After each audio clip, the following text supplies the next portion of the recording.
2,000 years later.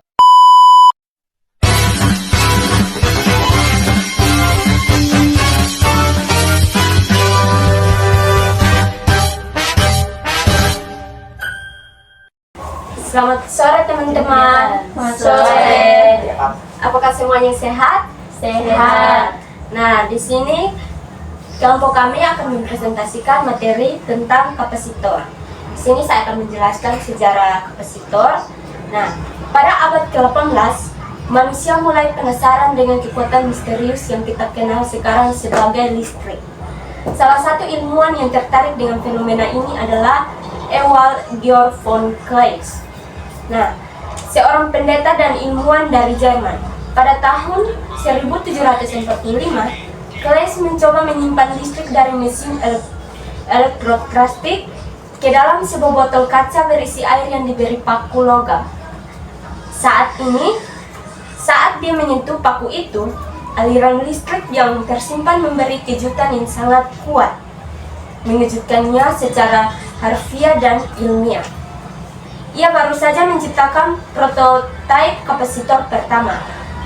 Meski belum memahaminya sepenuhnya, tak lama setelah itu, di Belanda seorang profesor fisika dari Universitas Leiden bernama Peter van Mooshebrug juga melakukan eksperimen serupa. Ia menggunakan botol kaca, air, dan kawat logam untuk menyimpan muatan listrik. Eksperimen berhasil dan lebih terdokumentasi, sehingga alat itu kemudian dikenal sebagai botol Leiden. Dinamai dari kota tempat universitasnya berada. Botol Leiden bisa menyimpan dan melepaskan muatan listrik secara tiba-tiba. Orang-orang yang bereksperimen dengan botol ini sering mendapatkan kejutan listrik yang sangat kuat. Ada bahkan yang mengira mereka hampir mati. Penemuan ini menjadi sensasi ilmiah pada masanya. Penemuan ini membuka jalan bagi pemahaman lebih dalam tentang listrik.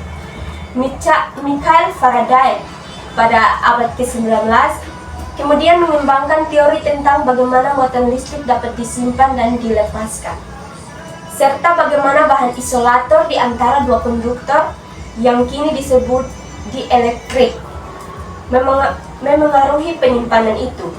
Dari sinilah muncul konsep kapasitansi dan satuan Farad, yaitu F, kemudian dinamai untuk menghormati Faraday. Tentunya kita pernah memencet tombol keyboard komputer. Jika kamu pencet tombol A, maka di monitor komputer muncul huruf A. Mengapa hal itu terjadi? Jawabannya karena tombol keyboard berfungsi sebagai saklar dan sebagian sebagai kapasitor. Untuk keyboard jenis kapasitor, pemecatan tombol keyboard mengubah nilai kapasitansi tombol tersebut. Mikroprosesor dalam komputer mendeteksi perubahan nilai tersebut sehingga mengetahui tombol mana yang sedang dipencet. Akhirnya, huruf yang bersesuaian dengan tombol tersebut ditampilkan di layar. Demikian materi yang dapat saya sampaikan. Materi selanjutnya akan disampaikan oleh rekan saya. Terima kasih. Selamat sore teman-teman. Selamat sore. Apakah masih semangat? Masih. Oke. Di sini saya akan melanjutkan materi yang telah disampaikan oleh teman saya. Nah, mungkin teman-teman ada yang tahu apa itu kapasitor? Oke, silahkan.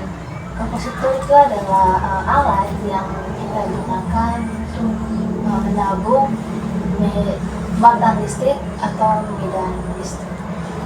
Oke, jawabannya benar sekali.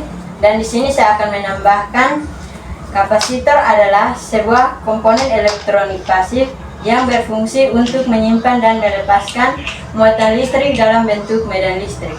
Kapasitor terdiri dari dua pelat konduktor atau biasanya logam yang dipisahkan oleh bahan isolator yang disebut dielektrik. Ada juga berbagai tipe kapasitor dan sifat-sifatnya. Tipe Mika, jangkauan kapasitansi 1 PF sama dengan 1 PF kurang 10 NF. Tegangan maksimum 100 sampai 600 volt. Komentar: sangat berguna digunakan pada daerah frekuensi radio. Tipe yang kedua, keramik. Jangkauan kapasitansinya 10 pf sampai 1 muf. Tegangan maksimum 50 sampai 30.000 volt. Komentar: kecil dan murah. Tipe yang ketiga, polisitiren. Jangkauan kapasitansinya 10 pf sampai 2,7 muf. Tegangan maksimum 100 sampai 600 volt. Komentar: kualitas tinggi, digunakan pada filter yang teliti. Tipe yang berikut, polikarbonat. Jangkauan kapasitansi 100 pf sampai 30 muf. Tegangan maksimum 50 sampai 800 volt. Komentar: kualitas tinggi, ukuran kecil. Tipe yang berikut, tantalum. Jangkauan kapasitansi 100 nf sampai 500 muf. Tegangan maksimum 6 sampai 100 volt. Komentar: kapasitansi tinggi. Tipe yang terakhir, elektrolit atau aluminium. Jangkauan kapasitansi 100 nf sampai 2 f. Tegangan maksimum 3 sampai 600 volt. Komentar: filler satu daya untuk meratakan tegangan. Nah, di sini saya akan menampilkan satu contoh kapasitor.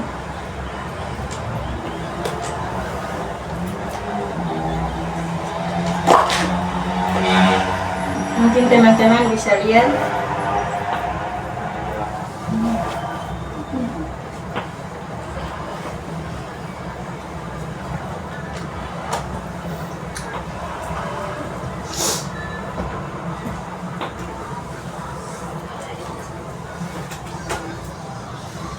Mungkin hanya itu saja yang dapat saya sampaikan. Materi selanjutnya akan dilanjutkan oleh teman saya. Terima kasih.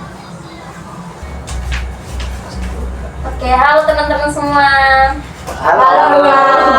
Oke, masih semangat? Masih. Ini muka dong lapar semua nih. Memang. Mau pulang. Oke, Mau pulang. oke. Walaupun kalian lapar, tapi kita harus menyelesaikan materi pada hari ini. Jadi kita akan melanjutkan materi tentang contoh soal. Nah, tapi sebelum itu kan tadi kita sudah membahas tentang sejarah. Dari materi pertama itu kan membahas tentang sejarah, terus materi kedua membahas tentang pengertian, di mana kapasitor itu berfungsi untuk menyimpan dan melepaskan muatan listrik. Nah, di sini saya akan menjelaskan tentang rumus dan contoh soal. Nah, secara umum kapasitor dirumuskan sebagai C sama dengan Q per V. Oke, teman-teman, jadi sudah di sini. C sama dengan Q per V. Nah, C ini sebagai kapasitansi atau F, Q sebagai muatan listrik atau coulomb, V sebagai tegangan atau volt. Nah, setelah kita sudah mengetahui rumus dari kapasitor, maka kita melanjutkan lagi ke contoh soal. Nah, contoh soalnya berbunyi, sebuah kapasitor memiliki muatan listrik sebesar 12 mu coulomb dan diberi tegangan sebesar 3 volt. Nah, berapakah nilai kapasitansi atau kapasitor tersebut? Nah, tadi kan diketahui Q sama dengan 12 mu coulomb. Ini diantarkan lagi ke coulomb menjadi 12 kali 10 pakai 6. Ternyata teman-teman semua tahu ya. Sudah. P sama dengan 3 volt. Nah, ditanya kan C. Jadi rumus kita pakai rumus yang di sini. Jadi C sama dengan Q per V. Sama dengan kita masukkan nilai ini. Jadi 12 kali 10 pangkat min 6 Oke, dibagi 3. Oke, sama dengan 4 kali 10 4 kali 10 pangkat min 6. Oke. Ini kan dalam farad. Ini juga dalam farad. Jika dihantarkan ke kolom dihantarkan lagi ke mil farad, jadi hasilnya berapa? Ada teman-teman yang tahu? 4 mil farad. Stop ya. Mil farad. Oke. Untuk hasilnya ya teman-teman, ini materi terakhir kita sampai contoh soal saja. Jadi mungkin hanya itu saja materi yang bisa kelompok kami sampaikan. Jika ada teman-teman yang ingin bertanya, tuliskan saja pada kolom komentar di bawah sini. Oke, terima kasih banyak.